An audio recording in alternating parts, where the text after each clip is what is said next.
Again, my name is Amelia Foster. I'm a multidisciplinary artist in New York City with a background in science. I'm what some might call a self-taught artist, meaning that I did not go to art school, although I do owe my knowledge to many peers, authors, and creators. We live in a time where we are lurching towards a reckoning with nature, in a time where there are still native towns and tribes in the United States without clean drinking water, in a time where old growth forests in the United States are dwindling, and in a time where the salmon runs are drying and nutrients are being depleted from the soil.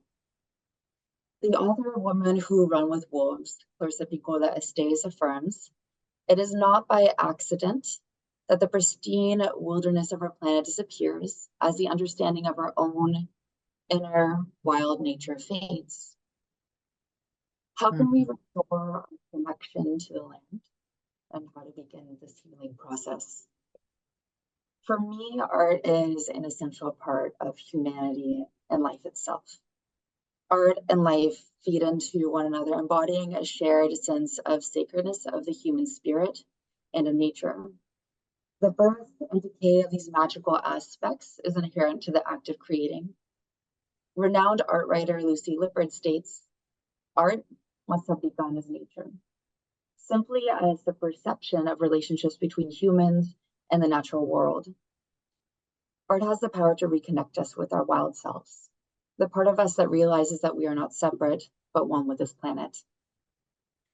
The notion of art serving as a connection to nature, to water, to soil is not new, nor is it unique. There are many cultures and artists who have laid the foundation for using art as a connection to land.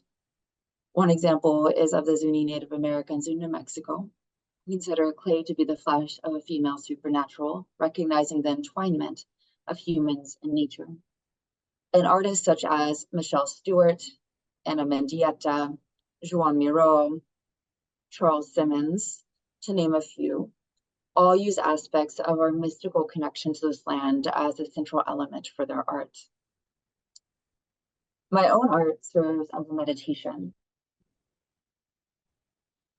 I incorporate aspects of the ephemeral into my work.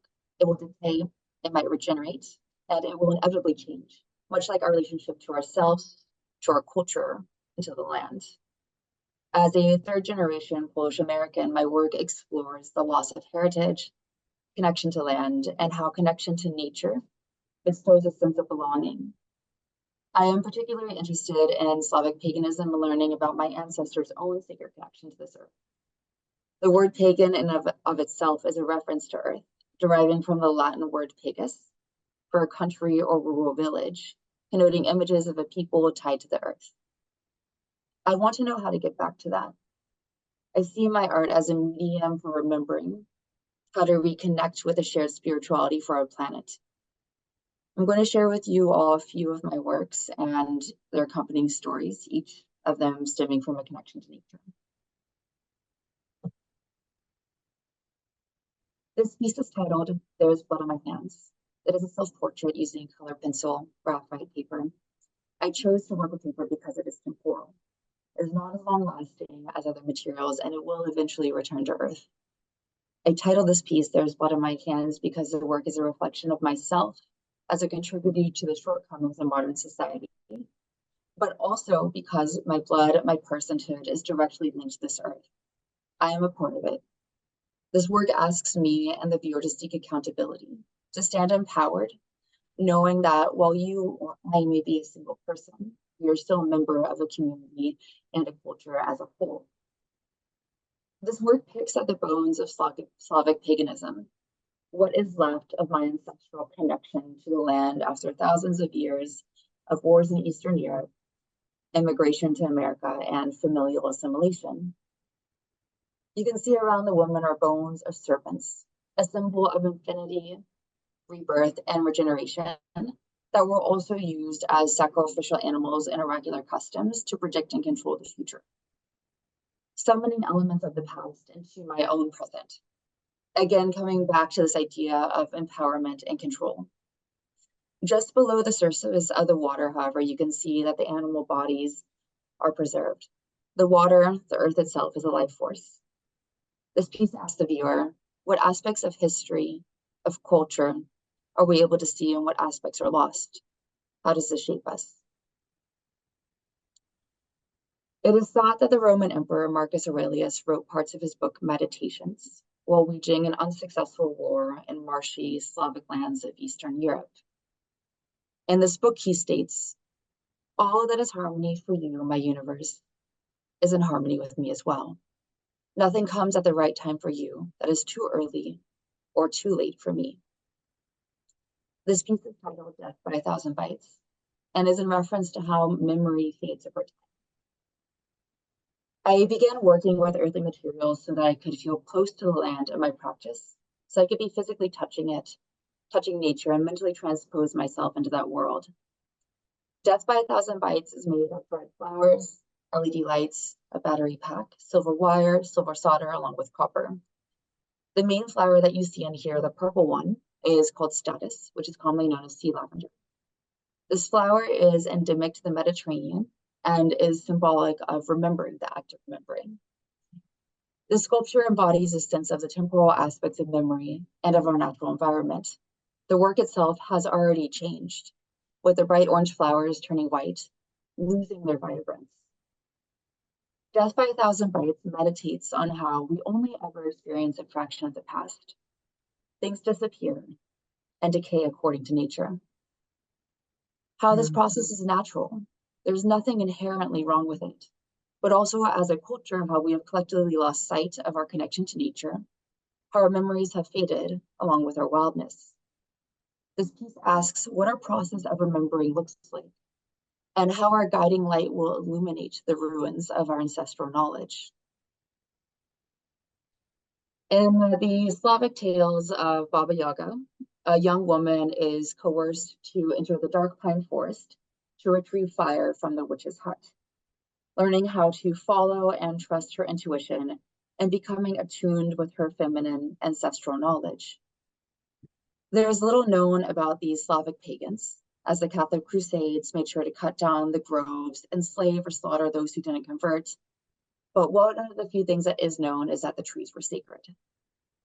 This piece here is titled Sharing Blood.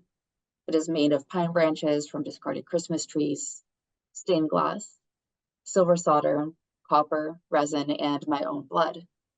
Again, going back to this idea of questioning what aspects of history are seen or acknowledged, what is hidden, and how it all decays and changes over time. Lucy Lippard states, "The essence of a culture can be found in the degree of its domination of or independence of nature." In this piece, I specifically meditate on how the Catholic Crusades reformed the psyche of Europeans and how it translates to myself as a third-generation American today. There is a part in the Bible that continues to stick out to me in Matthew 5:30. I'm going to quote it. "And if thy right hand offend thee, cut it off and cast it from thee.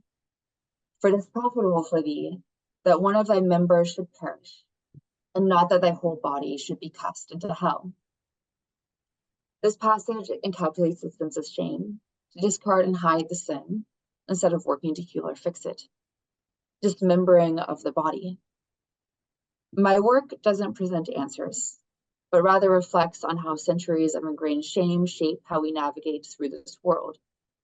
Sharing blood symbolically cuts off both of my hands, blood inside, and creates a cocoon for it, something that serves as a healing motherly agent, and again, will change, and aspects of it will eventually decay, forgetting. The work calls back to the ancient, to the earth, to take my shame and guard it for as long as possible, sharing blood with the soil. It attempts to heal my relationship with myself, to my culture, and to the land. I sincerely believe that artists can help change the dominant culture's views by changing the context in which deeply ingrained connection between ourselves and nature is perceived and restoring it. I have more questions than I do answers, but I hope that each of you walks away today a little more curious, focusing on the way history and culture breaks and fits together and how this shapes us, how we can reincorporate aspects of the natural world into our modern lives.